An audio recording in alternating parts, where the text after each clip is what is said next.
Welcome back to another episode of Scratching the Surface.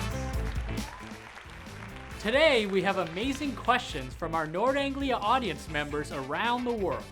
Let's take them to Dr. Bergmann's lab at MIT and get some answers. Hello, Nord Anglia. It's great to see you again. I'm Kristin Bergmann, and I'm here in my lab, ready to answer all of your great questions.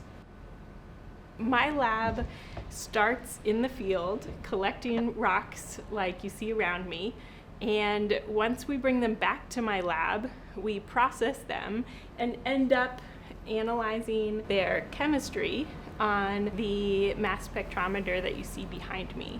First up, we have an interesting question from Chip at the British Vietnamese International School, Ho Chi Minh City. Chip wants to know, what tools do you use in order to analyze these rocks? Are they tools that can be commonly found in supermarkets?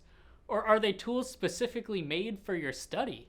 So some tools you can get at supermarkets, at hardware stores. So I'd say a great example of this is a rock hammer. A range of hammers can actually quite easily break open a rock. It requires some force, but this is a type of tool that I take everywhere I go. And then there are some pieces of equipment that are more specialized. I would say an example is something like this, which is actually a really small magnifying glass, and you can use it to look at rocks up close and see all the details in them. Our next question comes from Aurora and Akshara from the British College of Brazil.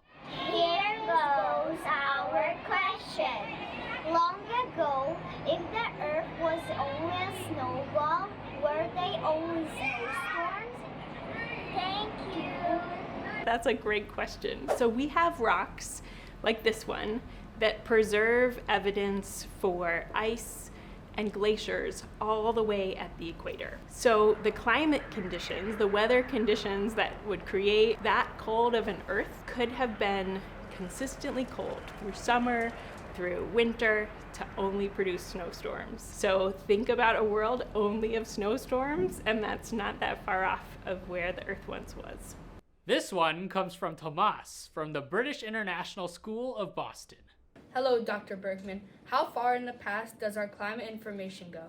Oh, great question.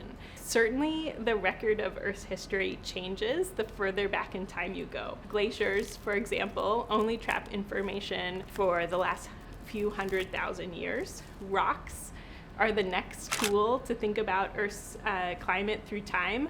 Our rock record lasts till about 3.8 billion years ago. Before that, there are actually a few sand grains, and those sand grains can be 4.1, 4.2 billion years old. They are the last vestige of a record that we have for Earth's earliest history. Your questions are amazing.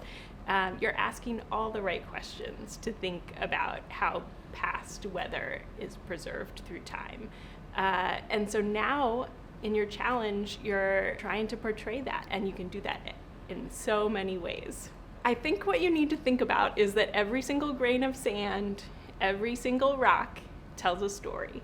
Good luck, Nord Anglia, finishing up your challenges, and I can't wait to see what you've come up with. That's all we have time for today, folks. Thanks for tuning in, and we'll see you next time on Scratching the Surface.